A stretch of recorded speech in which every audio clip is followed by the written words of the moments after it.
जय हिंद प्यारे दोस्त। आज मैं फिर से लाया हूं बिहार पुलिस के प्रीवियस ईयर का क्वेश्चन है, जो आप लोगों के एग्जाम के दृष्टि से वीवीआई क्वेश्चन और एग्जाम में पूछने की संभावना बनती है दोस्तों, क्योंकि यह प्रीवियस ईयर क्वेश्चन से छांट कर लाया हुआ क्वेश्चन है, जो एग्जाम में बार बार बिहार पुलिस के एग्जाम में रिपीट हुआ है। तो चलिए यहाँ से क्वेश्चन स्टार्ट करता हूँ।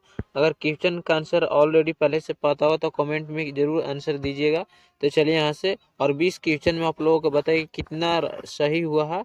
और लास्ट में मैं 4 ठो मैथ का क्वेश्चन कराऊंगा, जो आप लोगों को शुरू से अंत तक लास्ट तक वीडियो को देखिएगा, जो प्रीवियस ईयर का क्वेश्चन है ऑलरेडी सी। तो पहला क्वेश्चन यहाँ पे देखिएगा कि इंडियन होम रूल नामक पुस्तक किसने लिखा।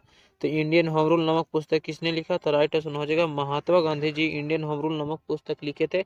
याद रखिएगा दोस्त, महात्मा गांधी जी। इसके अलावा माई एक्सपेरिमेंट विथ ट्रूथ नामक पुस्तक भी लिखे हैं, याद रखिएगा। हिंद स्वराज नामक भी पुस्तक महात्मा गांधी जी ही लिखे हैं। महात्मा गांधी जी दोस्तों का जन्म 2 अक्टूबर 1869 में हुआ था, यह भी याद रखिएगा। 2 अक्टूबर कब हुआ था, 1869 में। मृत्यु हुआ था दोस्तों 30 जनवरी 1948 में महात्मा गांधी का मृत्यु हुआ था। जन्म कब हुआ था, 2 अक्टूबर 1869 में, मृत्यु 30 जनवरी 1948 को। Mahatma Gandhi ji my experiment with truth नामक पुस्तक लिखे, इंडियन होम रूल नामक पुस्तक लिखे, हिंद स्वराज नामक पुस्तक लिखे। इसके अलावा हरिजन पत्र भी लिखे हैं दोस्तों, यंग इंडिया पत्र के भी संस्थापक हैं। याद रखिएगा, एक क्वेश्चन महात्मा गांधी जी के द्वारा लिखा गया है और बहुत बार पूछा जाता है दोस्तों महात्मा गांधी जी के बारे में। इसके अलावा महात्मा गांधी जी करो या मरो का नारा भी दिए थे, भारत छोड़ो का भी नारा दिए थे। बंकिम चटर्जी दोस्तों कौन सी पुस्तक लिखे हैं, बंकिम चटर्जी आनंद मठ पुस्तक के लेखक हैं दोस्तों। याद रखिए, आनंद मठ पुस्तक के लेखक कौन है, बंकिम चटर्जी। पीटी उषा दोस्तों द गोल्डन गर्ल पुस्तक का लेखक है। कलहन राजत रागनी पुस्तक के लेखक है। PT Usha the golden girl पुस्तक के लेखक है। पीटी उषा को उड़ान परी के नाम से भी जानी जाती है। राजत रागनी पुस्तक कलहन लेखक है दोस्त, याद रखिए। नेक्स्ट क्वेश्चन देखिए, यहाँ पे दूसरा नंबर यहाँ पे क्वेश्चन है कि भील का प्रथम युद्ध कब हुआ था। तो भील का प्रथम युद्ध कब हुआ था, 1917 में चंपारण सत्याग्रह हुआ था। 1576 में हल्दी घाटी का युद्ध हुआ था। 1764 में बक्सर का युद्ध हुआ था। तो भील का प्रथम युद्ध कब हुआ था, तो राइट ऑप्शन हो जाएगा 1824 में भील का प्रथम युद्ध हुआ था। नेक्स्ट क्वेश्चन को और यहाँ से देखिएगा, तीसरा नंबर यहाँ पर क्वेश्चन है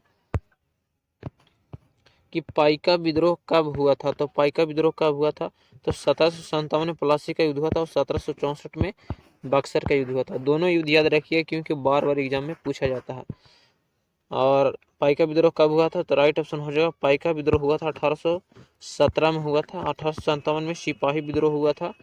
1919 में खिलाफत आंदोलन या जलियांवाला बाग हत्याकांड हुआ था, याद रखिएगा। तो पाइका विद्रोह कब हुआ था, तो 1817 में पाइका विद्रोह हुआ था। नेक्स्ट क्वेश्चन को यहाँ से चौथा नंबर क्वेश्चन देखिएगा कि चंपारण का नील विद्रोह कब हुआ था। तो चंपारण का नील विद्रोह कब हुआ था, तो 1789 में फ्रांस की क्रांति हुआ था। फ्रांस की क्रांति कब हुआ था, तो 1789 में हुआ था फ्रांस की क्रांति।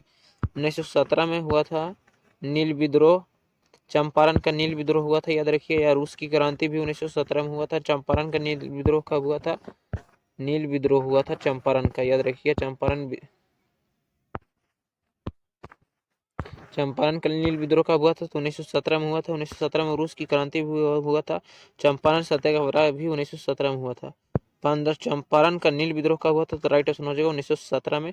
1526 में क्या हुआ था, तो आप लोग कमेंट में बताइएगा 1526 में क्या हुआ था। 1500 और 1191 में तराइन का प्रथम युद्ध हुआ था। तो नेक्स्ट क्वेश्चन को यहाँ से बढ़ते हैं। तो राइट ऑप्शन चंपारण का नील विद्रोह 1917 में हुआ था, राइट ऑप्शन दूसरा हो जाएगा।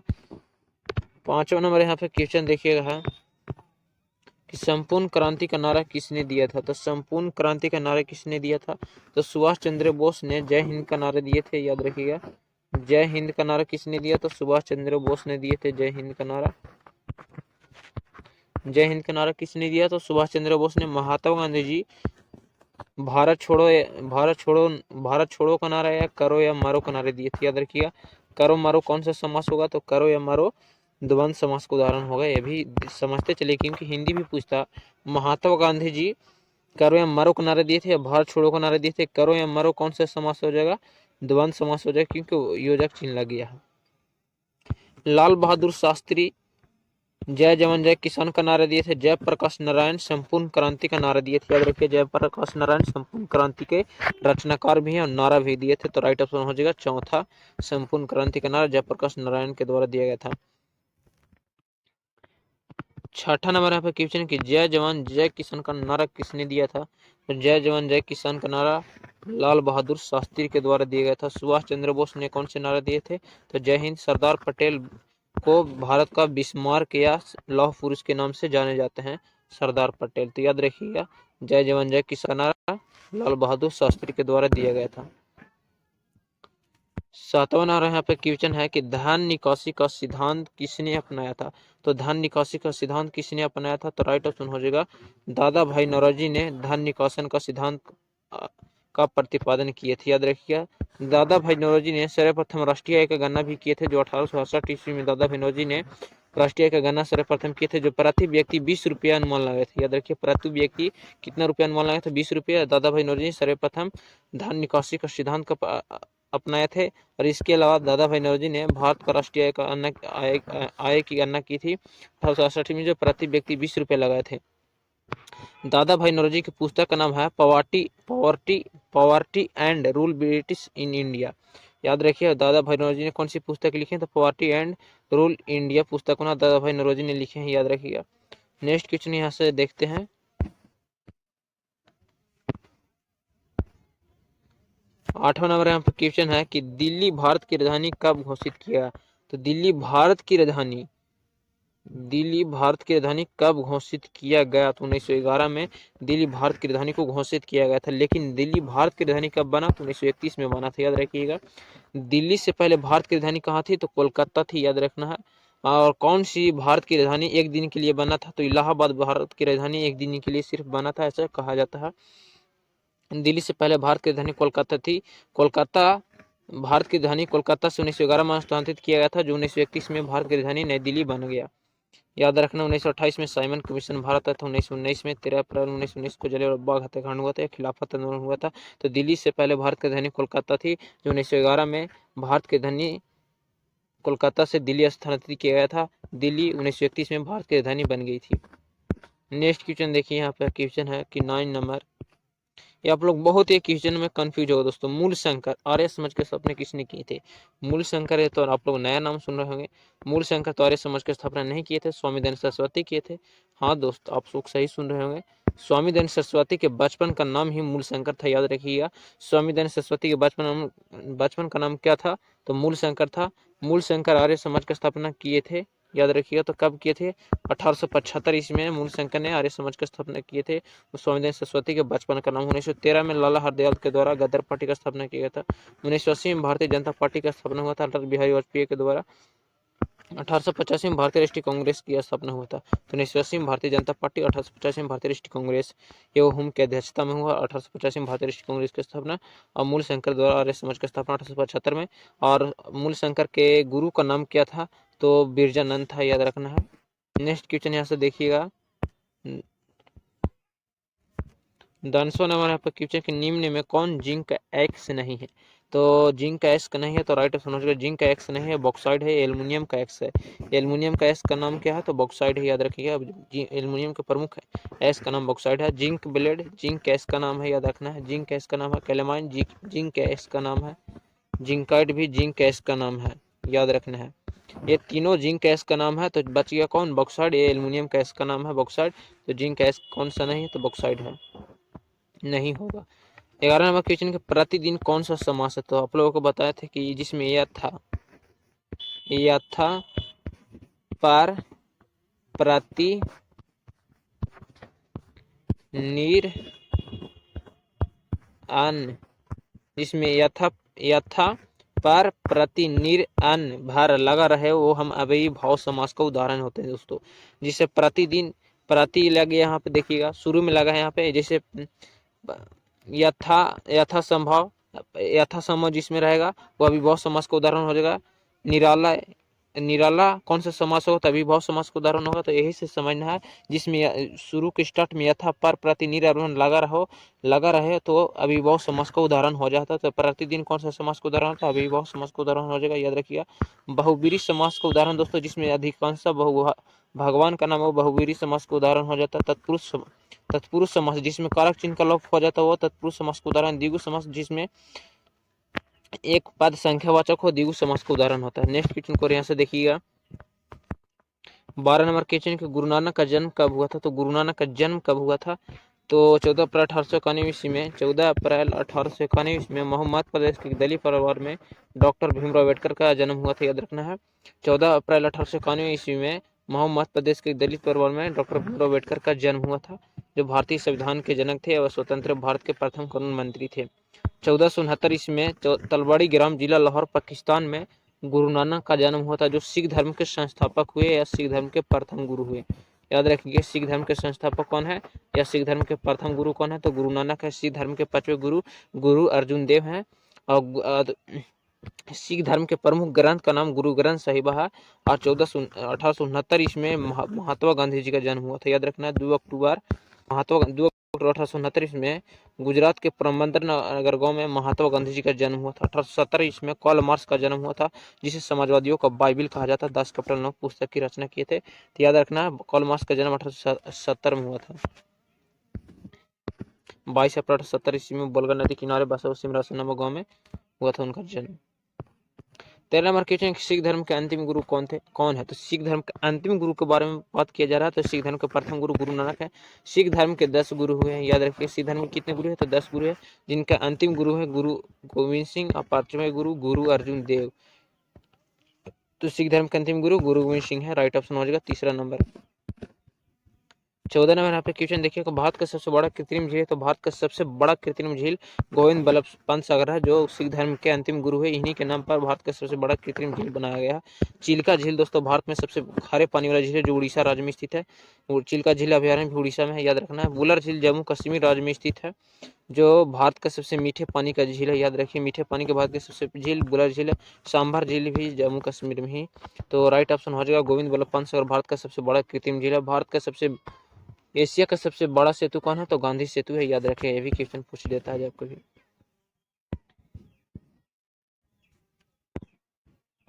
15 नंबर यहाँ पर क्वेश्चन कि न्यूट्रॉन को खोज किसने किया था। तो न्यूट्रॉन को खोज किसने किया था, तो राइट ऑप्शन हो जाएगा जेम्स चैडविक ने न्यूट्रॉन को खोज किया था। थॉमसन ने इलेक्ट्रॉन को खोज किया था। रदरफोर्ड ने नाभिक का खोज किया था, याद रखिए नाभिक का खोज किसने किया था, तो नाभिक का खोज रदरफोर्ड ने किया था। और प्रोटॉन का खोज गोल्डस्टीन ने किया था। ईटा पर नाच याद रखिए दोस्तों, ईटा पर नाच रखिएगा तो इलेक्ट्रॉन का खोज थॉमसन ने, न्यूट्रॉन का खोज जेम्स चैडविक ने, प्रोटॉन का खोज गोल्डस्टीन ने, नाभिक का खोज रदरफोर्ड ने किया था। तो राइट ऑप्शन हो गया दूसरा नंबर जेम्स चैडविक ने न्यूट्रॉन को खोज किया था। नेक्स्ट क्वेश्चन यहाँ से देखिएगा 16 नंबर क्वेश्चन की सिरका में कौन सा अम्ल पाया जाता है। तो सिरका में कौन सा अम्ल पाया जाता है, राइट ऑप्शन हो जाएगा एसिटिक अम्ल सिरका में पाया जाता है। बैट्रिक में सल्फ्यूरिक अम्ल पाया जाता है। ऑक्जेलिक अम्ल टमाटर में पाया जाता है, या ऑक्जेलिक अम्ल सूत्र। और सिडोलेच फॉर्मिक अम्ल लाल चीटी के डैंग में पाया जाता है। नेक्स्ट क्वेश्चन से देखिए 17 नंबर क्वेश्चन है कि कार्बोहाइड्रेट किस में पाया जाता है। तो कार्बोहाइड्रेट किस में पाया जाता है, तो राइट ऑप्शन हो जाएगा कार्बोहाइड्रेट सर्वाधिक मात्रा में चावल में पाया जाता है, याद रखना है। नेक्स्ट क्वेश्चन देखिए यहाँ पे है कि 18 नंबर क्वेश्चन दाल रोटी कौन सा समास है। तो दाल रोटी कौन सा समास है, तो राइट ऑप्शन हो जाएगा इनमें कोई नहीं, दाल रोटी का इनमें कौन सा समास नहीं है, तो द्वंद्व समास का उदाहरण है दाल रोटी, याद रखिए द्वंद्व समास का उदाहरण है दाल रोटी। दाल रोटी कौन सा समास का उदाहरण है, तो द्वंद्व समास का उदाहरण है, याद रखिएगा। नेक्स्ट क्वेश्चन देखिए यहाँ पे है कि रामनुज कौन सा समास है, तो राम का नूज, याद रखना यहाँ पे कारक चिन्ह का लोप हो रहा है। राम का नूज तो यहाँ पे तत्पुरुष समास का उदाहरण हो जाएगा, जिसमें कारक चिन्ह का लोप हो जाता है वो तत्पुरुष समास का उदाहरण होता है। नेक्स्ट क्वेश्चन यहाँ से देखिएगा है 20 नंबर क्वेश्चन की हिंदी में वर्णमालाओं की संख्या कितनी, तो हिंदी में वर्णमालाओं की संख्या 52 है, याद रखना है। और स्वरमान की संख्या 11 है, और स्पर्श व्यंजन की संख्या 25 में। आयोग वाह की संख्या 2 है, जिसमें अन अनुस्वर है और अ विसर्ग है। तो ये आयोग वाह के अंतर्गत आते हैं, जो दो होते हैं। उसमें व्यंजन या स्पर्श उसमें व्यंजन 4 गो होते हैं, यार अलावा याद रखना तलवी से बुधानी सिद्धांति से होते हैं। यह नेक्स्ट क्वेश्चन देखिए थे यहाँ से। नेक्स्ट क्वेश्चन आप देखते हैं मैथ का क्वेश्चन 400 बोले थे वो वाला देख लेते हैं, जो प्रीवियस ईयर के एग्जाम से छांट कर लाया हूँ। तो चलिए यहाँ से हिंदी का क्वेश्चन हो गया, तो मैथ का क्वेश्चन की और अग्रसर करते हैं। मैथ का क्वेश्चन यहाँ पे देखिएगा बहुत ही इंपॉर्टेंट क्वेश्चन है, बहुत बार पूछा गया है। और इसके अलावा इससे पहले इसी के आधार पर एक क्वेश्चन भी कराया था, जो आप लोगों के पिछले वीडियो में डिस्क्रिप्शन में डाल दूंगा, आप लोग देख लीजिएगा। मैथ का क्वेश्चन जो लास्ट में कराया था उसमें भी। तो देखिए यहाँ पर क्वेश्चन की तीन व्यक्ति हैं, जिसमें ए से बी की ओर पैदल चलता है। ए से बी की ओर पैदल चलता है। उनकी चालों का अनुपात 4:3:5 हो, तो ए से एक ही समय पर चलकर बी तक पहुंचने में कितना समय का अनुपात लगेगा। तो सबसे पहले बता दूं, यहाँ पे चालों का अनुपात दिया है, चाल का स्पीड का अनुपात कितना है, चाल 3 अनुपात है 4 सॉरी कितना 4:3:5 दिया है। और यहाँ पे किसका पूछ रहा है अनुपात, टाइम का अनुपात पूछ रहा है। यहाँ पे टाइम का अनुपात 8 हो जाएगा। तो सबसे पहले बता दूं कि यहाँ पे समय और टाइम एक दूसरे के उल्टा होते हैं। तो यहाँ पे सबसे पहले उदाहरण देता हूँ। यहाँ पे ए और बी है अनुपात में, ये इसका नाम है 2, ये अनुपात है 3 अनुपात है, तो इसका टाइम का अनुपात क्या हो जाएगा, 3:2 हो जाएगा। इसे समय आप लोग बता दो दोस्तों कि एक दूसरे के व्युत्क्रमानुपाती होते हैं। अगर समय कहीं पर 2 या 1 रहेगा तो उसका 2 दिया रहेगा तो उसका 1/2 हो जाएगा। व्युत्क्रमानुपाती का मतलब ये होता है उल्टा। समय और चाल एक दूसरे क्या होते हैं, तो उल्टा होते हैं, याद रखिएगा। अगर स्पीड दिया होगा 2:3 में, तो उसका टाइम हो जाएगा 3:2, ये याद रखना है। तो यहाँ पे पूछ रहा है कि समय का अनुपात कितना लगेगा। तो सबसे पहले समय का अनुपात पूछ रहा है, तो 3 गो दिया है दोस्तों, तो 3 गो के निकालने का रेशियो का अनुपात, तीनों का एलसीएम लीजिएगा, 4 3 12, 12 5 कितना हो जाएगा 60। और समय का अनुपात लिखने का तरीका होता है, यहाँ पे पहले 4 से डिवाइड कीजिए 60 में, तो कितना हो जाएगा 15 चौके 60 हो जाएगा, याद रखिएगा। 4 से डिवाइड कीजिए 60 में, तो 15 चौके कितना हो जाएगा 60। उसके बाद 3 है, 3 से डिवाइड कीजिएगा तो कितना 12 में कटेगा 20 23 60। उसके बाद 5 से डिवाइड कीजिएगा 60 में, तो कितना हो जाएगा 12 25 60। तो 15 20 12 राइट ऑप्शन हो जाएगा। 15 20 12 राइट ऑप्शन पहला हो जाएगा। ये समय का अनुपात लिखने का तरीका है, शॉर्ट ट्रिक का, ये समय बचने का अनुसार है दोस्तों। तो राइट ऑप्शन कौन सा हो जाएगा, पहला ऑप्शन हो जाएगा 15 20 12 राइट ऑप्शन। यहाँ पर नेक्स्ट क्वेश्चन देखिए, यहाँ पर है कि प्रथम 25 विषम संख्या का योग कितना था। प्रथम 25 विषम संख्या का योग मिला है, तो विषम संख्याओं का योगफल निकालने का सूत्र होता है n स्क्वायर होता है, याद रखिएगा।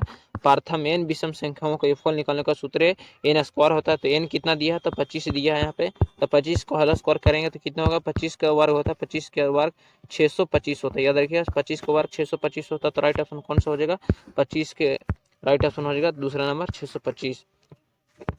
नेक्स्ट क्वेश्चन यहाँ से देखिएगा कि किसी समबाहु त्रिभुज का क्षेत्रफल 4√3 सेमी स्क्वायर में है, तो त्रिभुज के प्रत्येक भुजा की लंबाई कितनी होगी। तो सबसे पहले यहाँ पे क्वेश्चन को समझना, और समबाहु त्रिभुज के क्षेत्रफल निकालने का सूत्र क्या होता है।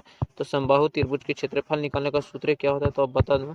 समबाहु त्रिभुज के क्षेत्रफल निकालने का सूत्र होता है जो √3/4 गुने √3/4 गुने भुजा स्क्वायर। भुजा हम मान लेते हैं एक्स स्क्वायर, भुजा मान लेते हैं एक्स स्क्वायर, तो √3/4 गुने भुजा स्क्वायर, भुजा हम मान लेते हैं एक्स। भुजा कितना माने हैं, हम भुजा मान लिए हैं एक्स मान लिए हैं, यहाँ पे देखिएगा। तो √3/4 गुने भुजा स्क्वायर हो जाएगा।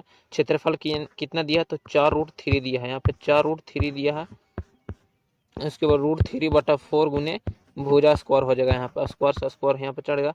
√3 से √3 कितना हो जाएगा, खत्म हो जाएगा, यहाँ पे बच गया 4। यहाँ क्रॉस मल्टीप्लाई कराइएगा तो 4 चौक कितना हो जाएगा 16 हो जाएगा। 16 एक्स स्क्वायर हो जाएगा। यहाँ पे एक्स यहाँ रूट चढ़ा है, यहाँ पे 16 पर रूट चढ़ेगा तो यहाँ पे कितना बच जाएगा, एक्स बच जाएगा। तो 16 को वर्ग कीजिएगा तो वर्ग कीजिएगा तो कितना आएगा, तो ये राइट ऑप्शन हो जाएगा 4। यहाँ पे वर्ग कीजिएगा तो वर्ग इसका निकालिएगा अंडर रूट से 16 को, तो 4 का वर्ग होता है 16, तो राइट ऑप्शन हो जाएगा चौथा।